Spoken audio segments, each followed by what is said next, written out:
nitwa Jules Wiya tegeka Chita Magic.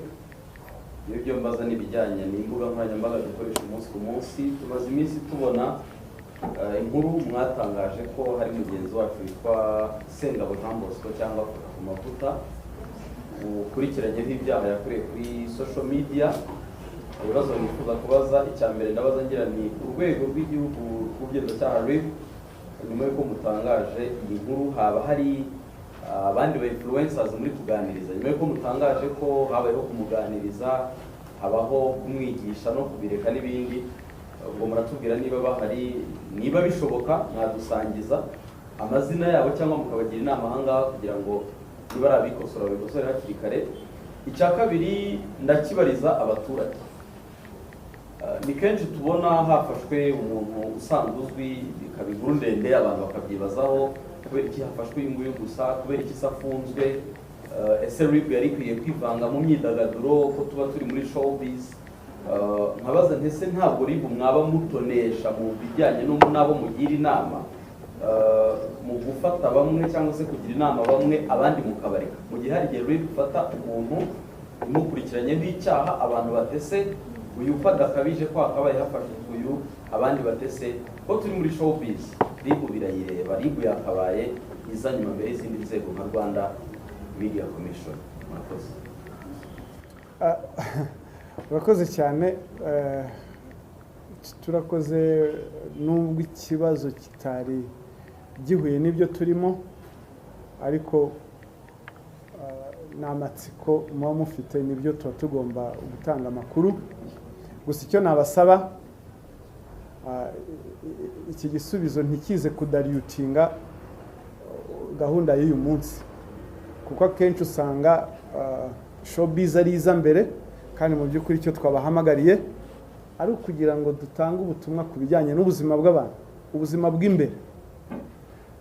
Ntacyo ndagusubiza, ubwo wowe nk'umunyamakuru professional uraza kumenya uko utangaza inkuru zawe, wagira inkuru ebyiri zitandukanye. Wabajije uti dufata Sengabo Jean Bosco, twavuze ko yaganirijwe. Nibyo yaraganirijwe pe, yaganirijwe inshuro nyinshi, yagiwe inama inshuro nyinshi, yahawe na warning inshuro nyinshi.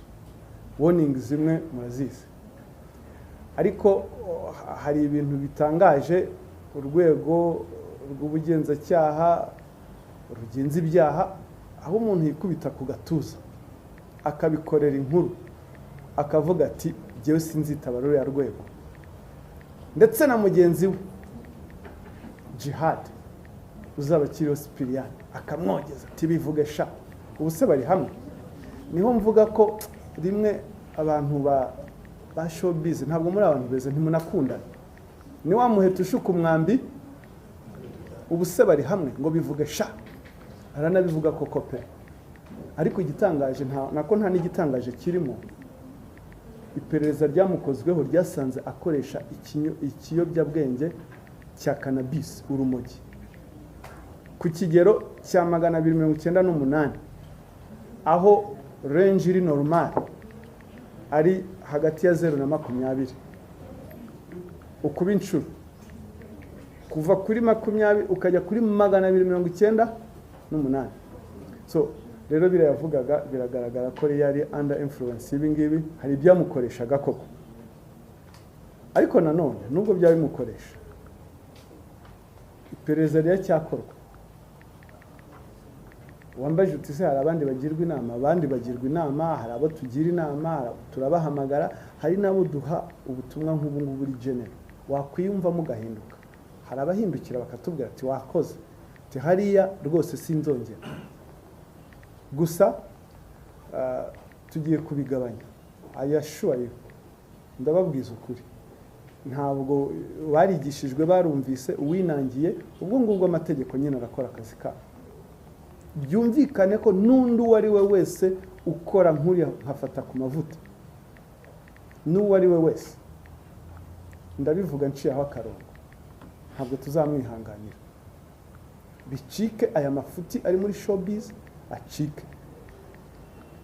Aho abantu basigaye bifatira abandi ugasanga wambwiye ngo showbiz ngo rib igomba kuzamo.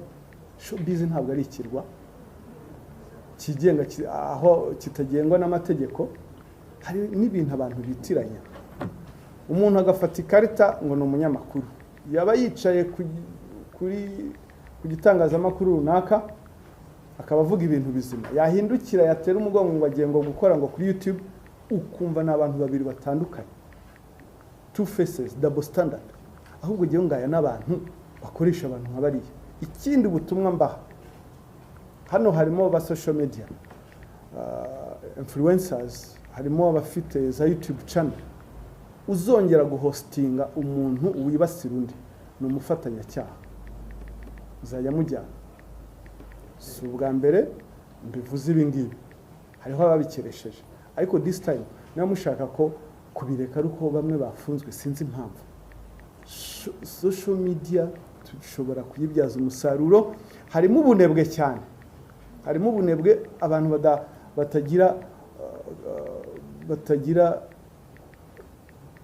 badashirika ubute bwo gucreatinga content nzima zubaka, ahubwo ugasanga baracuruza amatiku. Ngira ngo bishize nababwiye umuntu wambwiye ngo kurega doctor ngo amatiku ni yacuruza, none se ngo ukomanyije umuntu imitwe ngo bagakomana ugacuruza. Kamo wowe urungukira mu bibazo by'abandi. Ni kuvuga ngo showbiz cyane cyane mu muziki, mu bakora umuziki turabihanangiriza. Tuzi neza ko hari gukoreshwa, turanayibona hari gukoreshwa imvugo zishobora gukurura amacakubiri, aho abantu birema mu duce, bamwe bagurira abandi, bagurira ngo bitwa ngo ba social media influencer nk'aba Fatakumavuta, ngo bagende basenya abandi, ngo harimo ibintu ngo byo kuzimya abandi. Ibyo bintu bicike, ngira ngo bicike. Ntabwo tuzemera ko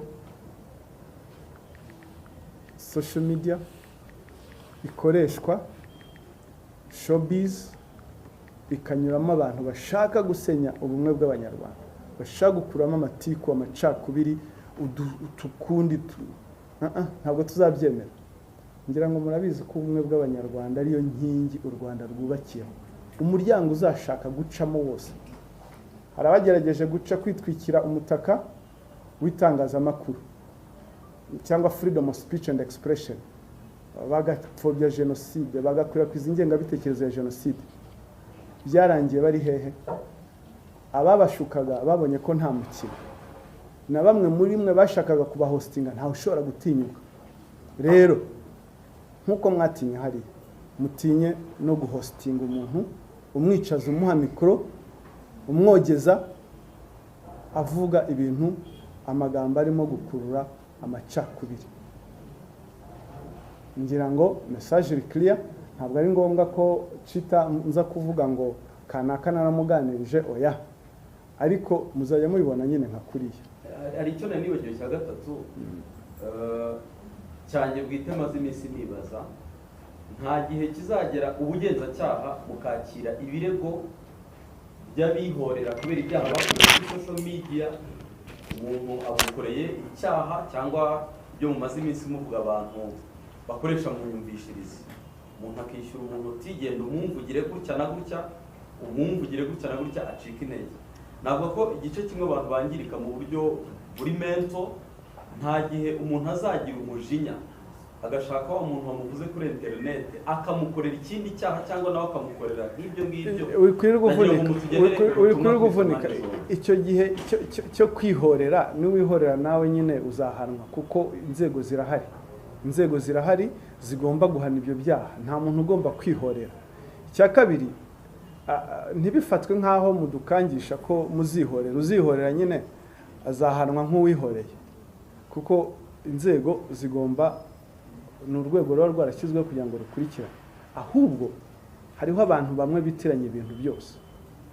Hariho ibyaha byo kujya muri RMC cyangwa se kuregera muri civil, mu nkiko za gisivile. Hariho n'ibiza muri RIB.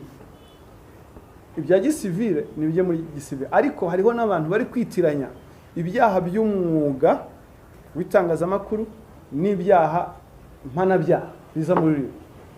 Ntabwo niba uzakangisha gusebanya bizajya kuregerwa mu nkiko za gisivili. Iyo ni blackmailing, ni icyaha cyo muri RIB.